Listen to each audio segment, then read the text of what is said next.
श्री स्वामी समर्थ. तुम्हा सगळ्यांचं माझ्या यूट्यूब चॅनलवर अगदी मनापासून खूप खूप स्वागत आहे. आजचा दिवस तुम्हाला शुभ जाऊ. स्वामीच्या कृपेने तुमच्या सगळ्यांच्या चांगल्याच्या पूर्ण हेच मी स्वामीचरणी प्रार्थना करते आणि आजच्या व्हिडिओला सुरुवात करते. तर हे बघा, प्रत्येक दिवसाचं हे काही ना काही हे त्या दिवसाचं महत्त्व आहे. प्रत्येक वाराचं जे ते महत्त्व आहे. तर आपल्याला काही गोष्टी करणं हे शुभ मानलं जातं. त्याचप्रमाणे काही दिवशी जर आपण कुठल्या वारी कोणत्या जर चुकीच्या गोष्टी केल्या तर त्या अशुभ मानल्या जात असतात आणि त्याचे वाईट परिणाम हे आपल्याला भोगायला लागत असतात. मग आपल्याला असं वाटतं की आपण एवढं करतो आणि तरी देखील आपल्याला का बरं संकटांचा अडचणींचा असा सामना करावा लागतो. त्याचप्रमाणे हे बघा, रविवार हा दिवससुद्धा सूर्यदेवांना आपल्याला सगळ्यांनाच माहिती आहे की समर्पित असतो आणि त्याचंसुद्धा एक अनन्यसाधारण असं महत्त्व आहे. तर याच दिवशी आपण काय चुका हे करण्यापासून टाळल्या पाहिजेत, त्याचबरोबर काय केलं पाहिजे हे आपण आज या व्हिडिओमध्ये बघणार आहोत. तर व्हिडिओ स्किप न करता बघा, म्हणजे तुमच्या मनामध्ये कुठल्याही प्रकारचा डाऊट राहणार नाही. तर चला मग सुरू करूया आपल्या आजच्या व्हिडिओला. तर हे बघा, रविवार म्हटलं की सगळ्यात प्रथम सगळ्यांच्या घरी येतो तो म्हणजे मांसाहार.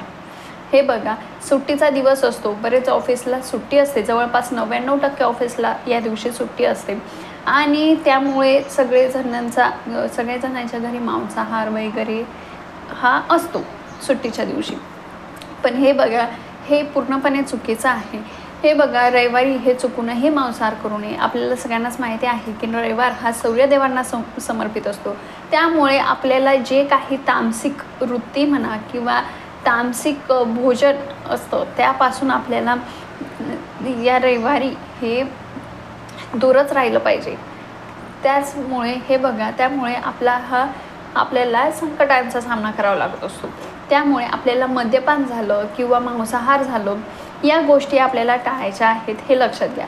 त्याचबरोबर एवढंच काय, तर आपल्याला मिठाच्या गोष्टींपासून सुद्धा जितक्या जास्तीत जास्त टाळता येतील या दिवशी ते खाऱ्या गोष्टी म्हणा किंवा मिठाच्या ज्या गोष्टी म्हणा. तर या दिवशी मीठ खाल्लेलं अशुभ मानलं जात असतं. त्यामुळे आपल्याला जास्तीत जास्त मिठाचा देखील उपयोग आपल्या जेवणामध्ये करायचा नाही. तामसिक तर जेवण आपल्याला घ्यायचंच नाही, पण शक्यतो मिठाच्या जास्तीत जास्त जेवणापासून देखील आपल्याला या दिवशी टाळायचं आहे हे जेवण. त्याचबरोबर मिठाचं जेवणच काय, या दिवशी आपण आता बरेच जण बघा फरशी पुसत असतो आपण, त्यामध्ये थोडंसं मीठ टाकत असतो बघा. कारण काय, तर हे बघा, मीठ टाकल्यामुळे आपल्या घरातील जे काही दोष आहेत, नकारात्मकता आहे ती कमी होत असते. त्यामुळे मी स्वतः टाकते आणि मला माहीत आहे की 95% लोक किंवा महिला हा प्रयोग करतात की फरशीच्या पाण्यामध्ये हे मीठ टाकत असतात. तर या रविवारी आपल्याला हे मीठ फरशीच्या पाण्यामध्ये टाकायचं नाही आहे, हे लक्षात घ्या. हे बघा, आपल्याला खायला ते टाळायचं आहे, पण ते आपल्याला वापरायला देखील टाळायचं आहे. त्याचबरोबर आपल्याला या दिवशी हे पिंपळाच्या झाडाला प्रदक्षिणा मारायच्या नाही आहे किंवा पिंपळाच्या झाडाला आपण जर दिवा लावत असेल रोज, तर आता काही जण पिंपळाच्या झाडाला रोज दिवा लावतात आणि ते खरोखर चांगलं आहे. कारण पिंपळाच्या झाडाच्या मुळाशी हा लक्ष्मी मातेचा वास असतो असं म्हटलं जात असतं. त्यामुळे बरेच जण हे पिंपळाच्या झाडाला रोज दिवा देखील लावतात आणि प्रदक्षिणासुद्धा मारत असतात.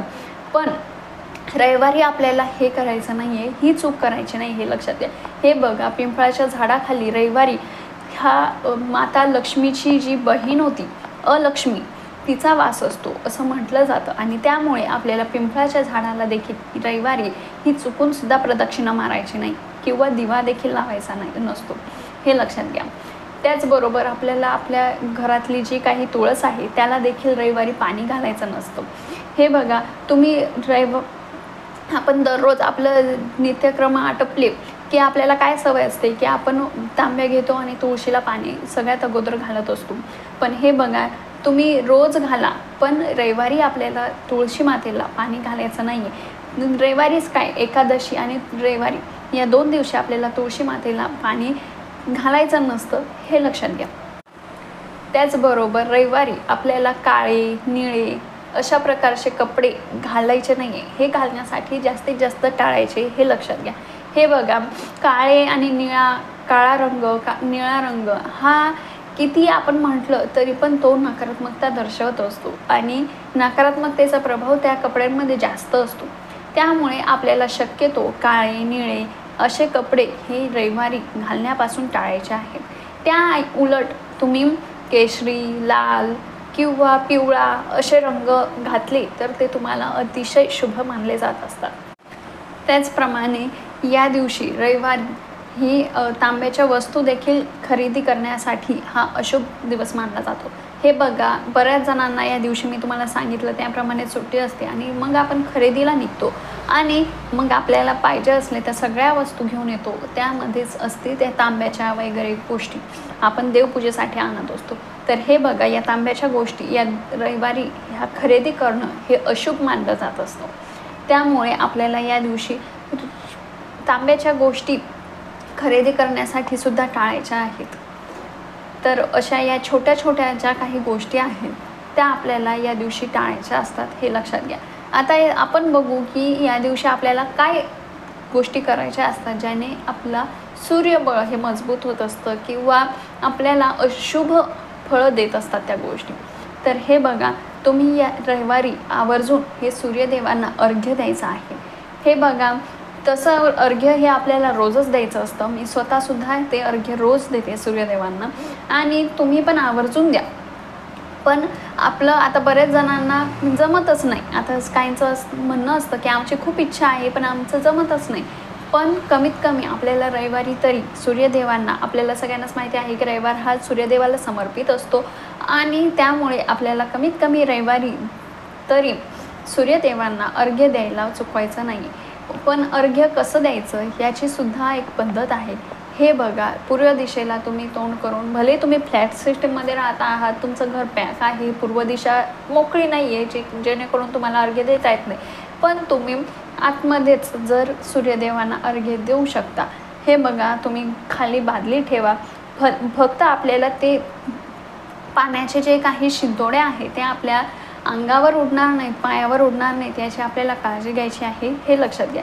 तर या प्रकारे आपण सकाळी लवकर उठून सूर्यदेवांना 8 वाजेच्या अगोदर शक्यतो हे अर्घ्य द्यायचं असतं, हे लक्षात घ्या. त्याचबरोबर आपण या दिवशी लाल, केशरी, पिवळा ह्या रंगाचे कपडे वापरणं हे अतिशय शुभ असं मानलं जात असतं. त्याचप्रमाणे हे बघा, या दिवशी हा खंडोबारायांचा देखील दिवस हा मानला जातो, रविवार.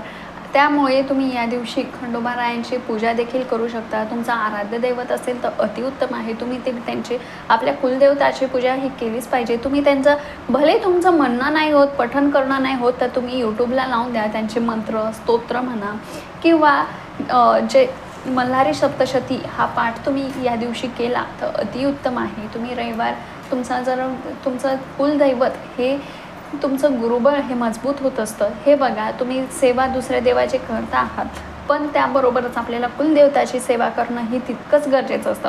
त्यामुळे तुम्ही या दिवशी ही कुलदेवताची, म्हणजे तुमचे जर खंडोबा महाराज जर तुमचे कुलदैवत असेल तर तुम्ही त्याची ही सेवा करू शकता. त्याचबरोबर हे बघा, संक्षिप्त श्रीमद भागवत जे आहे, छोटंसं पुस्तक मिळतं, तर तुम्हाला केंद्रामध्ये अवेलेबल होऊन जाईल. तर ते देखील तुम्ही या दिवशी पठण करू शकता. हे बघा, ज्यांना संततीसाठी प्रॉब्लेम आहे त्यांनी जर ही सेवा केली तर त्यांना लवकरात लवकर, दर रविवारी जर त्यांनी ही सेवा केली ना तर त्यांना लवकरात लवकर त्याचा लाभ होईल. त्यामुळे आपण भगवान विष्णूंची देखील सेवा करण्यासाठी या दिवशी हा भरभरून असा दिवस हाच शुभ मानला जात असतो आणि या गोष्टी केल्यामुळे आपलं सूर्यबळ देखील मजबूत होत असतं, हे लक्षात घ्या. तर या अशा छोट्या छोट्या गोष्टी आहेत ज्या आपल्याला, काही गोष्टी या टाळायच्या पण आहेत आणि काही गोष्टी या करायच्या देखील आहेत आवर्जून या दिवशी. त्यामुळे आपल्याला नक्कीच त्याचा फायदा होत असतो आणि आपल्या संकटांमध्ये आणि अडचणींमध्ये ही आपल्याला कमतरता होताना जाणवत असते. तर अशी छोटीशी पण अतिमहत्त्वाची माहिती मला तुमच्यासोबत शेअर करायची होती. त्याचबरोबर तुम्हाला जर श्री अक्कलकोट स्वामींचं नित्य दर्शन घेण्याची जर इच्छा असेल तर मी आपल्या याच यूट्यूब चॅनलवर श्री अक्कलकोट स्वामींचं नित्य प्रातःकाळची महापूजा दर्शन, त्याचप्रमाणे श्री अक्कलकोट स्वामी समाधीमध्ये बसायला कारण महापूजाचं दर्शन आणि श्री वटवृक्ष देवस्थान अक्कलकोट स्वामी महाराज महापूजा दर्शन मी आपल्या याच यूट्यूब चॅनलवर संध्याकाळी ठीक 9:30 वाजता पोस्ट करत असेल. तुम्हाला जर बघण्याची इच्छा असेल तर नक्की आपल्या यूट्यूब चॅनलला संध्याकाळी ठीक 9:30 वाजता भेट द्या. त्याचबरोबर त्यानंतर लगेचच मी स्वामींचा संदेश देखील पोस्ट करत असते, जो आपल्या दुःखमय अंधकारमय जीवनातून आपल्याला सुखाचा आशेचा एक किरण देईल असा तो संदेश असतो. तुम्हाला जर बघण्याची इच्छा असेल तर नक्की आपल्या यूट्यूब चॅनलला संध्याकाळी ठीक 9:30 वाजता भेट द्या. झालेली सेवा मी स्वामींच्या चरणी रुजू करते आणि आजच्या व्हिडिओला इथेच थांबवते.